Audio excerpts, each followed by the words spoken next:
Advance computing, I am सीमा दुबे। आज मैं आपको सीपीयू शेड्यूलिंग के बारे में आपको बता रही हूँ। किस तरह सीपीयू में एक प्रोसेस जाती है, कौन कौन से एल्गोरिथम है, क्या उनकी अप्रोच होती है, प्रिमिटिव अप्रोच रहती है कि नॉन प्रिमिटिव अप्रोच रहती है, ये सारी चीजें मैं आपको एक एक करके बताऊंगी। सबसे पहले सीपीयू शेड्यूलिंग होती क्या है? It is a process which allows one process to use the CPU while the execution of another process is on hold। मतलब वेटिंग स्टेट में कि जब आप सीपीयू में एक प्रोसेस जाती है तो दूसरी प्रोसेस क्या करती है, आपकी वेट करती रहती है, मतलब वो वेटिंग स्टेट में रहती है। और ओएस में ये सारी चीजें होती है। तो ऑपरेटिंग सिस्टम क्या करता है, schedules the processes on the CPU, ठीक है, फॉर मैक्सिमम यूटिलाइजेशन। पहले क्या होता था, यूनिक प्रोग्रामिंग चलती थी, जैसे एमएस डॉस ऑपरेटिंग सिस्टम था, उसमें एक बार में एक ही प्रोसेस चलती थी, तो आपका सीपीयू आइडल हो जाता था, ठीक है।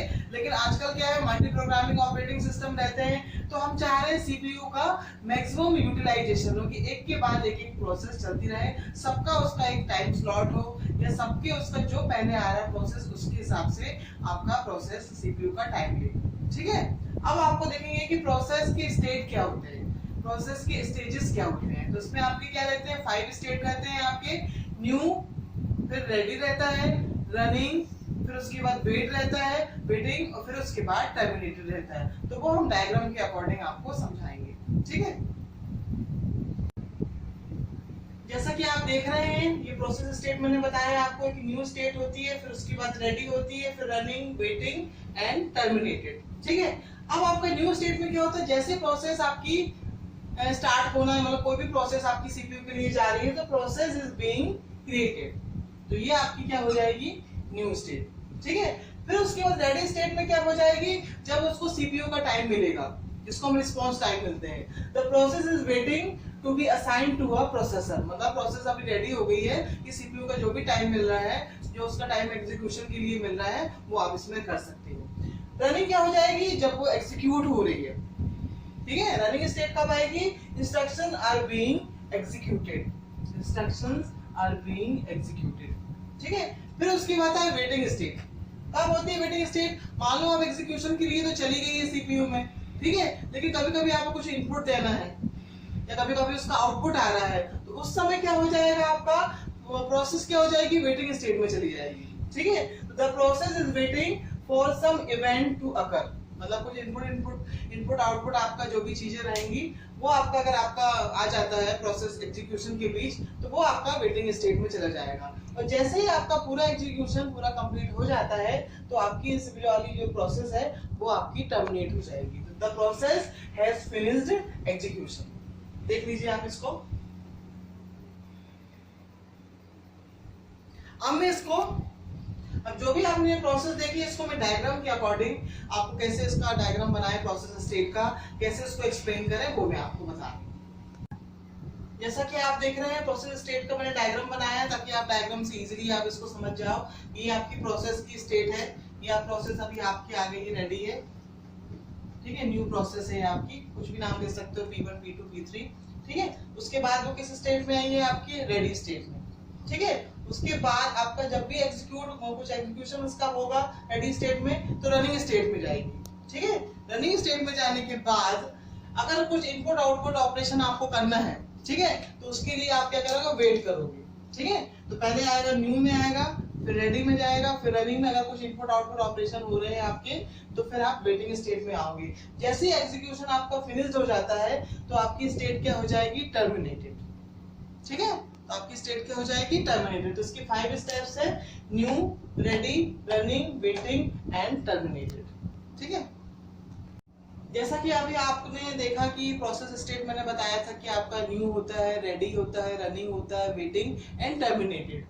जब तक आपका प्रोसेस का एग्जीक्यूशन का स्टेप नहीं पता होगा किस तरह से प्रोसेस सीपीयू में जाती है, तब तक आपको सीपीयू शेड्यूलिंग समझ में नहीं आएगी, ठीक है। इसको हम दो भागों में विभाजित कर सकते हैं, classified into 2 categories, primitive approach and non primitive approach, ठीक है। इसमें क्या होता है प्रिमिटिव अप्रोच में, it works by dividing time slots of CPU to a given process, मतलब जो भी आप प्रोसेस आपको एग्जीक्यूशन के लिए दे रहे हो सीपीयू में, उसके लिए एक टाइम स्लॉट आपका डिसाइड हो जाता है, ठीक है। उसके अकॉर्डिंग ही आपकी प्रोसेस एग्जीक्यूशन में जाती है। ठीक है। फिर उसके बाद दूसरा क्या है आपका नॉन प्रिमिटिव अप्रोच।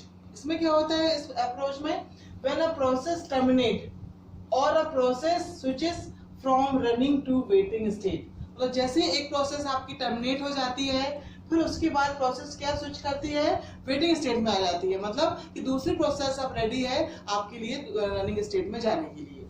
ठीक है, ये दोनों डिफरेंस समझ में आपको आया। आप देख लीजिए इसको कैसे मैंने क्लासिफाई किया है।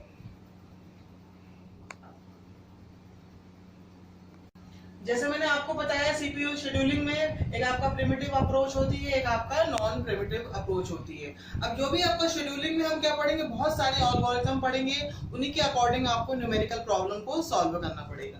तो इसके लिए प्रिमिटिव अप्रोच में क्या हो जाएगा, राउंड रॉबिन पढ़ेंगे, प्रायोरिटी पढ़ेंगे और SRTF मतलब शॉर्टेस्ट रिमेनिंग टाइम फर्स्ट, ये एल्गोरिथम हम पढ़ेंगे। और नॉन प्रिमिटिव अप्रोच में क्या पढ़ेंगे, FCFS मतलब फर्स्ट कम फर्स्ट सर्व, मतलब जो पहले आएगा वो पहले पाएगा, उसी हिसाब से आपकी प्रोसेस एग्जीक्यूट होगी सीपीयू में। फिर दूसरा है SGF शॉर्टेस्ट जॉब फर्स्ट। ये आपके एल्गोरिथम आपको इसमें सीपीयू शेड्यूलिंग में मैं आपको आगे धीरे धीरे पढ़ाऊंगी। अब इसके बाद सीपीयू शेड्यूलिंग में बहुत सी ऐसी टर्मिनोलॉजी है जो आपको पढ़ना जरूरी है। जैसे आपका टर्न अराउंड टाइम क्या होता है, बस टाइम क्या होता है, वेटिंग टाइम क्या होता है, रिस्पॉन्स टाइम क्या होता है, इनके बारे में एक एक चीज कर करके मैं आपको बताते जा रही हूँ। ठीक है, जैसा कि मैंने आपको बताया था कि प्रिमिटिव अप्रोच में कौन कौन से एल्गोरिथम पढ़ना है और नॉन प्रिमिटिव अप्रोच में कौन कौन से एल्गोरिथम पढ़ना है। ठीक है, अब इसकी जो बेसिक टर्मिनोलॉजी है सीपीयू शेड्यूलिंग की वो पहले कर लें, तभी हम वो एल्गोरिथम आपको समझ में आएंगे। ठीक है, कि किस तरह से प्रोसेस आपकी एग्जीक्यूट हो रही है। ठीक है, तो पहला है आपका turn around time, TAT turn around time. मतलब जो भी प्रोसेस है जो टोटल टाइम लेती है किसी भी प्रोसेस को एग्जीक्यूट करने के लिए, उसको कहते हैं टर्न अराउंड टाइम। ठीक है, मतलब स्टार्टिंग से लेके एंड तक जो भी आपका टाइम लग रहा है प्रोसेस को एग्जीक्यूशन के लिए, वो आपका क्या कहलाता है, टर्न अराउंड टाइम। तो जब हम न्यूमेरिकल करेंगे इससे रिलेटेड, एल्गोरिथम से रिलेटेड, तो आपको ये फॉर्मूला आपको पता होना चाहिए। ठीक है, तो टर्न अराउंड टाइम का इसका फॉर्मूला क्या है, equal to exit time minus arrival time. ठीक है, जो भी अराइवल टाइम, जब वो प्रोसेस आपकी प्रोसेस होने एग्जीक्यूट होने के लिए जब सीपीयू में गई, तो उसके बाद कितना टाइम लगा, टोटल टाइम स्पेंड किया, total time spend by process. तो इसका फॉर्मूला क्या हो गया, TAT equal to exit time minus arrival time. इसका एक और फॉर्मूला बन सकता है, वो आपको आगे बता रही हूँ। अब क्या होता है VT worst time. Worst time में क्या होता है, जैसे ही आपका सीपीयू जब रनिंग स्टेट में आ जाती है, सीपीयू से इंटरेक्शन हो जाता है, उसका रिस्पांस टाइम मिल जाता है, एग्जीक्यूट होती रहती है, तो जब तक वो एग्जीक्यूट होती रही, जो उसका टाइम रहता है वो उसका वर्स्ट टाइम कहलाता है। ठीक है, तो process required the CPU time for execution, मतलब एग्जीक्यूशन के लिए जो सीपीयू का टाइम आपको मिलता है टू कंप्लीट द एग्जीक्यूशन, वो क्या कहलाता है, आपका वर्स्ट टाइम। ठीक है, अब आपका वेटिंग टाइम क्या होता है, जब तक जनरली सीपीयू में क्या होता रहता है, प्रोसेस चलती रहती है, ये हमेशा पूरी लाइफ प्रोसेस चलती रहेगी आपकी, कभी उसका रुकती नहीं है कोई भी प्रोसेस। तो ये आपका प्रोसेस ऑफ सीपीयू जो होता है, सीपीयू की जो प्रोसेस होती है, वेटिंग टाइम में कब आएगी, जब मैंने आपको बताया था अभी प्रोसेस स्टेट में कि जब आपका कुछ इनपुट करना है, कुछ आउटपुट करना है, तो जब इस तरह के आपके इवेंट होंगे तो आपकी वेटिंग स्टेट में आएगी। तो वो वाला जो वेटिंग टाइम है वो आपको क्या कहलाता है, WT मतलब वेटिंग टाइम। तो उसका फॉर्मूला क्या बन जाएगा, TAT का मैंने एक फॉर्मूला क्या बताया टर्न अराउंड टाइम का, exit time minus arrival time. एक और फॉर्मूला क्या बनेगा आपका, TAT equal to burst time plus waiting time. ठीक है, जो एग्जीक्यूशन के लिए जो टाइम लगा और जो उसने वेट किया एग्जीक्यूशन के लिए, वो आपका क्या कहला जाएगा, टर्न अराउंड टाइम। ठीक है, अब जैसे मैंने आपको बताया था कि टर्न अराउंड टाइम क्या है, वर्स्ट टाइम क्या है आपका, फिर आपका रिस्पांस टाइम क्या है, वेटिंग टाइम क्या है। अगर आपको कैलकुलेट करना, जैसे हम एल्गोरिथम आगे पढ़ते जाएंगे तो उनकी न्यूमेरिकल भी हम सॉल्व करेंगे, तो कैसे कैलकुलेट करना है आपको वेटिंग टाइम, कैसे निकालना है वेटिंग टाइम, तो उसके लिए आपका फॉर्मूला क्या आएगा, waiting time equal to turn around time, जो टोटल टाइम है आपका सीपीयू की प्रोसेस के लिए, exit time minus arrival time जो आपका टर्न अराउंड टाइम होता है, उससे माइनस करेंगे बस टाइम को। ठीक है, तो ये आपका निकल आएगा वेटिंग टाइम। ठीक है, इसके बाद आपका रिस्पांस टाइम क्या होता है, मतलब जैसे ही प्रोसेस सीपीयू से फर्स्ट इंटरेक्ट करती है, तो वो वाला जो टाइम है वो आपका क्या कहलाता है, रिस्पांस टाइम।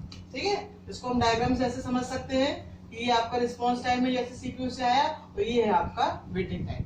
ठीक है, बाद में दूसरी प्रोसेस आपकी वेट कर रही है। तो when process interact with CPU for the first time, ठीक है। अब इसमें क्या है, अब इतनी सारी चीजें हमने आज पढ़ ली, तो उसमें क्या अपन को समझ में आया, क्या इंपॉर्टेंट थिंग्स क्या हमने नोट किया है इसमें, कि आपका जो एवरेज वेटिंग टाइम होता है वो क्या होना चाहिए, शुड बी मिनिमम।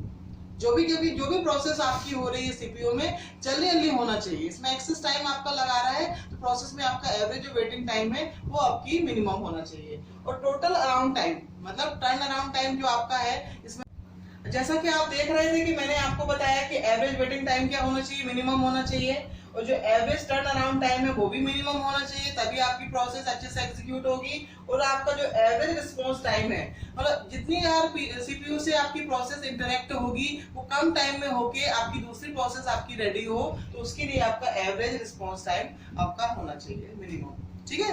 अब आपको समझ में आया कि आज मैंने लेक्चर में क्या पढ़ाया। सबसे पहले मैंने आपको क्या बताया कि सीपीयू शेड्यूलिंग क्या होती है, फिर प्रोसेस स्टेट क्या होते हैं, इसकी 5 स्टेट्स होते हैं, कैसे प्रोसेस सीपीयू में इंटरेक्ट होती है, कैसे आपका एग्जीक्यूट होती है, क्या उसकी प्रोसेसेस हैं, ये सारी चीजें हमने आपको पढ़ाई है। उसके बाद मैंने बताया कि जो आपकी सीपीयू शेड्यूलिंग है उसको कैसे आपको क्लासिफाई करना है, प्री एमिटिव आपका अप्रोच है, आपका नॉन प्रिमिटिव अप्रोच है, उसके अकॉर्डिंग आपको एल्गोरिथम एक एक करके मैं आपको आज नेक्स्ट क्लास में बताते जाऊंगी, ठीक है। अगर आपको ये मेरा वीडियो पसंद आया है तो इसको लाइक, शेयर और सब्सक्राइब जरूर करिए, ताकि मैं नेक्स्ट वीडियो और अच्छे से आपको बना के दिखा सकूं, ठीक है।